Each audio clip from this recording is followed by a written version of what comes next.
Nah, itu tadi adalah contoh dari cyberbullying. Sebelum kita masuk ke pembahasannya, alangkah baiknya kita mengerti terlebih dahulu apa itu cyberbullying. Cyberbullying adalah suatu tindak perilaku perundungan yang dilakukan di media sosial atau di media digital.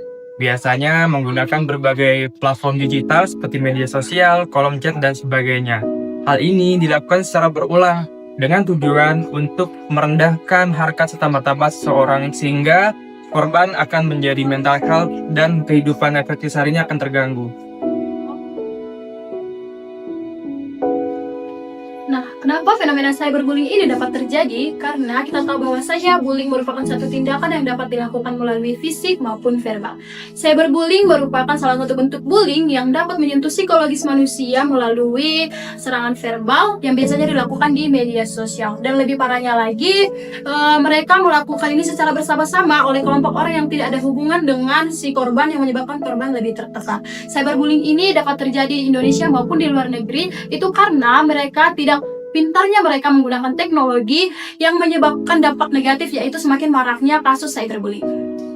Kenapa cyberbullying lebih berbahaya daripada physical bullying? Karena cyberbullying lebih berbahaya daripada stereotype bullying, yang dimana dilakukan dengan menggunakan kekerasan verbal dan fisik terhadap anak-anak yang jauh lebih lemah dan kecil. Cyberbullying dapat dilakukan oleh siapa saja dan tanpa melakukan tatap muka. Hal ini dapat memberikan keberanian terhadap anak-anak untuk melakukan hal-hal yang di luar dunia nyata. Nah, dengan itu dia menambahkan dengan membuat fake akun untuk membuli seseorang di media sosial. Faktor penyebab cyberbullying ada 5. Yang pertama, sebagai wujud pembalasan aksi penindas yang diterima sebelumnya. Yang kedua, untuk mencari kesamperan dan tanggung jawab. Yang ketiga, dipicu rasa iri kepada orang lain yang akan dijadikan korban cyberbullying. Yang keempat, cyberbullying memiliki kepribadian tertentu sebagai cara untuk mempertahankan perasaan senang dan untuk mengkritik korbannya.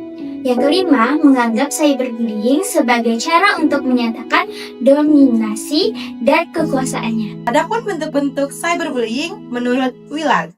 Yang pertama ada framing, di mana perilaku berupa mengirim pesan teks dengan kata-kata yang kasar dan frontal. Biasanya dilakukan dalam chat grup seperti mengirimkan gambar-gambar dengan tujuan untuk menghina seseorang. Yang kedua, ada harassment, yaitu perilaku berupa mengirim pesan teks dengan kata-kata yang tidak sopan yang dikirimkan melalui email, SMS, ataupun pesan teks. Yang ketiga, yaitu denigration, merupakan perilaku berupa menggambarkan seseorang di internet dengan tujuan untuk merusak reputasi dan nama baik seseorang, seperti menyebarkan foto seseorang yang telah diedit menjadi lebih sensual agar diolok-olok dan dinilai buruk oleh pendapat orang lain. Lalu bentuk-bentuk cyberbullying menurut Willard yang selanjutnya adalah impersonation, yaitu perilaku berpura-pura menjadi orang lain dan mengirimkan pesan-pesan atau status yang tidak baik.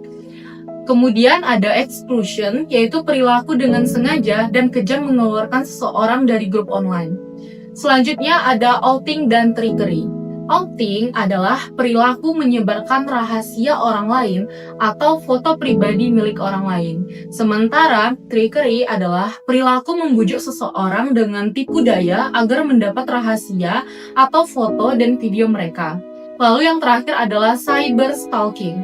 Nah, cyber stalking ini adalah perilaku berulang kali mengirimkan ancaman membahayakan atau pesan-pesan yang mengintimidasi dengan menggunakan komunikasi elektronik. Di dalam situasi cyberbullying biasanya ada 3 elemen. Yang pertama adalah pelaku, yaitu kelompok yang melakukan penyerangan, biasanya memiliki kepribadian yang dominan atau pernah menjadi korban perundungan di dunia nyata.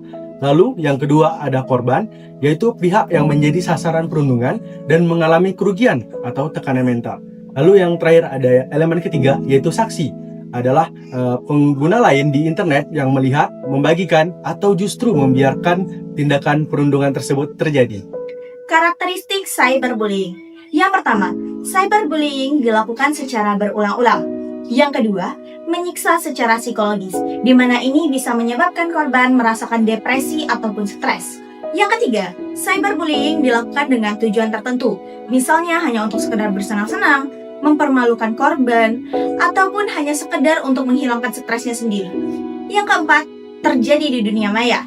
Hal ini bisa terjadi di Instagram, TikTok, Facebook, Twitter, ataupun media sosial lainnya. Dampak dari bahayanya cyberbullying yaitu yang pertama, korban mengalami depresi hingga memiliki keinginan untuk bunuh diri. Yang kedua, berdampak pada kesehatan fisik dan mental. Korban beresiko menderita stres, depresi, kehilangan kepercayaan diri, cemas, dan gangguan PTSD. Hal ini akan berdampak pada sistem kekebalan tubuh yang terganggu. Nah, yang ketiga, korban dikucilkan dari lingkungan pergaulan, sehingga berpotensi menarik diri dari lingkungan sosial. Berani lapor. Jika kamu merasa sedang dibully, langkah pertama yang dapat dilakukan adalah cari seseorang yang kamu percaya, seperti orang tua, anggota keluarga terdekat, ataupun orang dewasa terpercaya lainnya. Kalau di sekolah, kamu bisa menghubungi guru yang kamu percaya, seperti guru BK, guru olahraga, atau guru mata pelajaran lainnya. Mengumpulkan dan menyimpan bukti-bukti bisa membantu nanti untuk menunjukkan apa yang telah terjadi. Misalnya seperti chattingan atau screenshot di dalam postingan sosial media. Lalu, bagaimana cara kita membantu teman yang menjadi korban cyberbullying ini agar berani melapor? Yang pertama, kalau kamu melihat temanmu mengalami cyberbullying, cobalah menawarkan bantuan atau dukungan. Terkadang, korban hanya butuh seseorang yang mau mendengarkan dan memahami perasaannya. Yang kedua, cyberbullying tidak harus selalu dilaporkan secara formal, tetapi penting untuk berbicara dengan seseorang yang bisa membantu. Contohnya seperti guru, dosen, orang tua, atau teman yang dipercaya. Yang ketiga, jika teman masih takut atau belum ingin melaporkan kejadian tersebut, tetap dampingi dan bantu dia untuk mencari orang dewasa yang dipercaya yang dapat membantu mengatasi situasi tersebut.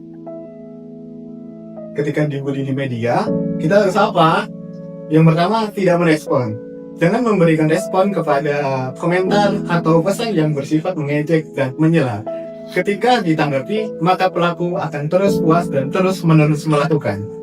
Yang kedua, tidak membalas dendam. Tidak membalas dendam secara terang-terangan, pasalnya pelaku bullying akan terus mencari sekutu pembuli yang baru. Yang ketiga, simpan bukti bullying. Capture bukti bullying yang diterima dari media sosial, baik beberapa pesan, foto, komentar agar ditunjukkan ke pihak yang berwenang. Yang terakhir adalah temui pihak berwajib. Jika aksi tidak segera berhenti, laporkan ke pihak berwajib sembari membawa bukti bullying yang dilakukan.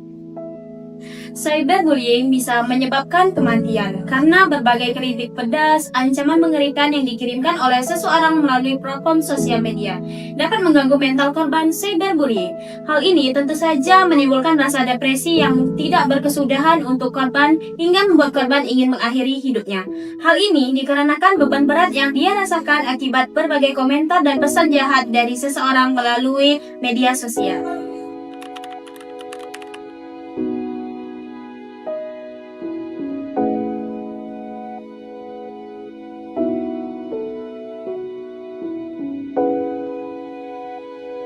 pribadi